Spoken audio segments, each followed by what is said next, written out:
Alam mo yung advocacy di ba advocacy niya yung yung replication ng healthcare tsaka education ng Makati para sa buong bansa. Ang tanong natin kasi napakaganda ng ng pagbibigay ng mga libreng gamit sa mga estudyante, scholarship, gadgets, etc. sa Makati.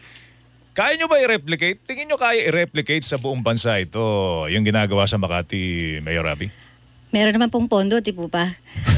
It's just a matter of prioritization. At saka siguro, kami po sa Makati maswerte dahil marami nga po kaming pera. But marami po kaming mga ginagawa sa Makati na hindi naman kailangan ng pera. It's really a matter of policy and approach. Ang focus po namin ay early education. Hindi kasi ako naniniwala dun sa bridging. Kasi pag sinabi mo nagbe-bridge ka ng gap, may problema. So, may tinatapalan mo lang yung problema. So mas gusto ho namin na as early as kinder, as early as grade 1, grade 2, grade 3, inaagapan na, inaayos ang proficiency when it comes to reading, when it comes to math. Hindi po pwede kung kailang grade 7, kung kailang grade yung high school na o kaya college na, doon pa lang inaayos yung English o doon pa lang inaayos yung grammar, medyo huli na. Speaking of proficiency, Mayor, mababa yung proficiency natin base doon sa nationwide. Doon sa mga pagtala ng mga pandaigdigang talaan. Ano ba pwede pa natin gawin? Very alarming po yung proficiency natin. Again, the approach should be hindi lang yung nakatuto ka sa estudyante, hindi lang nakatuto ka sa teacher, pero kailangan komprehensibo yung approach. Minsan sasabihin na, bakit walang natutunan yung bata? Kasi gutom siya eh. O kaya naman, bakit yung teacher hindi maganda yung masungit si teacher nung pumasok sa eskwelahan.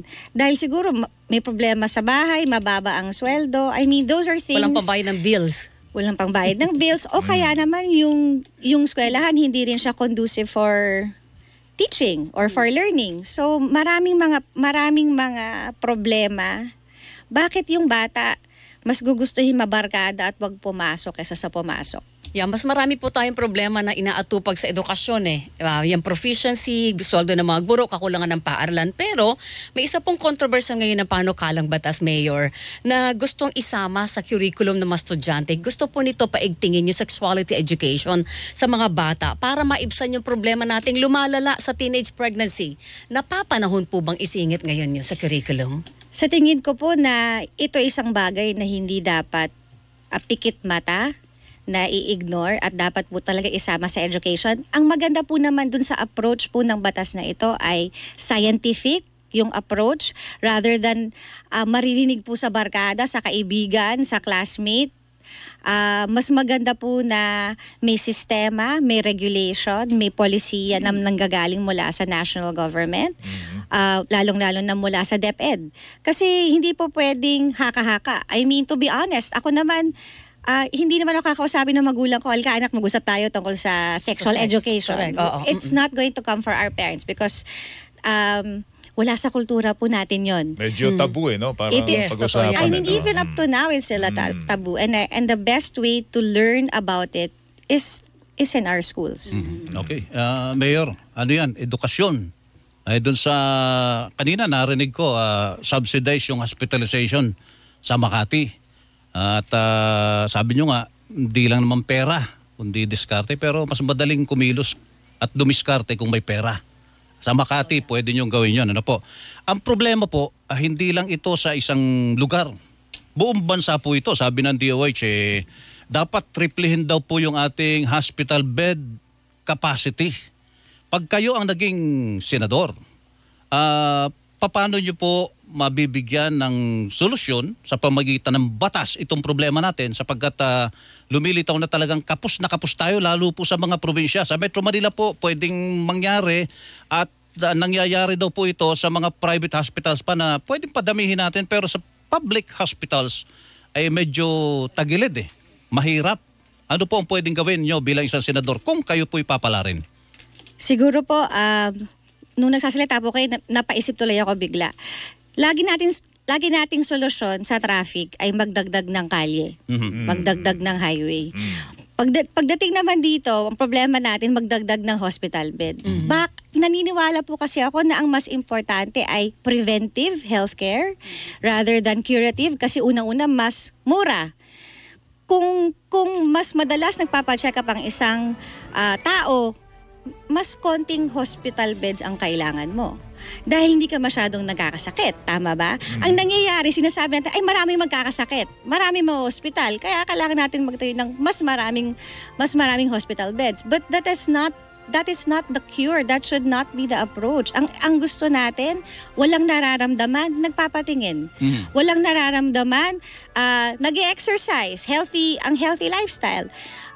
Why is it that PhilHealth prioritizes confinement? Paano naman ako na hindi naman ako nagkakasakit? So bakit hindi ako sinusuportahan kung magpapacheck up ako? Kung every year nagpapamamo ako, nagpapa-breast ultrasound ako, hindi ako covered ng PhilHealth. I think we should really refocus our approach when it comes to health, na mas maganda yung prevention rather than cure. Aminado po na may mga lugar sa atin sa Pilipinas na walang ospital. But access to healthcare is one of the problems. Ang sa akin lang po ay hindi yung solusyon ng pagdagdag ng beds.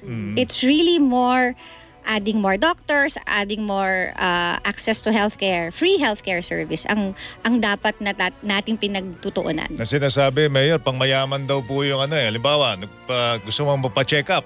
Dahil may pang-check up ka. Dahil magkano ba ngayon ang pa-check up? 1.5? Mahal. Depende sa 1.5 sa ipapa-check up doktor. mo. Tapos, siyempre, yung mga mayayaman, nagpapa-executive check up, di ba, Mayor? Mas mahal yun. Mas mahal ang mga laboratory test. Pero mas mahal pag magkasakit ka. Pagka nagkasakit. Sabagay. Tama. Pag na-hospital ka, mas mahal. Kung susumahin mo yung ilang beses ka nagpapatingin, nagpapa-executive check-up, nagpapa-x-ray, nagpapa-mammogram, mas mura kesa sa ma-confine ka. So, sinasabi niyo, Mayor, dapat doon pa lang sa bago ka magkasakit, kay may sakit ka, kay wala, dapat covered ka ng PhilHealth. Tama. Yun ang gusto natin na maging focus din ng PhilHealth. Hindi natin sinasabi na tanggalan yung tulong or yung medical assistance para dun sa mga nagkakasakit na confine, but balanse. Balanse dapat. Kasi nga, ako nga healthy. Wala akong nakukuhang kahit anong tulong mula sa PhilHealth. Yun. Baka naman sabihin, baka naman kasi kakapusin kami lalo sa pondo, Mayor. Eto, Di makasagot si Mayor sa Makati, Mayor, marami kayong pangtulong sa publiko.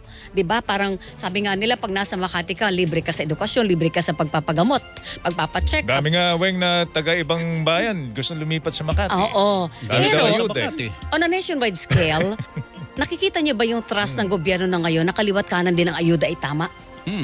Alam po ninyo yung ayuda, ginagawa din naman po namin yan. Pero at a certain point, dapat, mas gugustuhin ko po, imbis na pera ang ibibigay, mas maganda, bigyan mo na libreng gamot na lang. At least alam mo na iinumin. Alam mo na hindi pang bibingo. O hindi pang tataya sa loto, loan, hindi pang loan. ng loan. Yun ho ang problema pag ang ayuda ay cash. Pero kung ang ayuda po ninyo ay, yun nga, I think ginagawa naman po nila yan. Nagbibigay sila ng bigas, nagbibigay sila ng, kumbaga sa goods ang ibigay po nila imbis na pera. Depende sa pangangailangan. Opo. Parang pinopromote yung mendicancy pa Pag pera.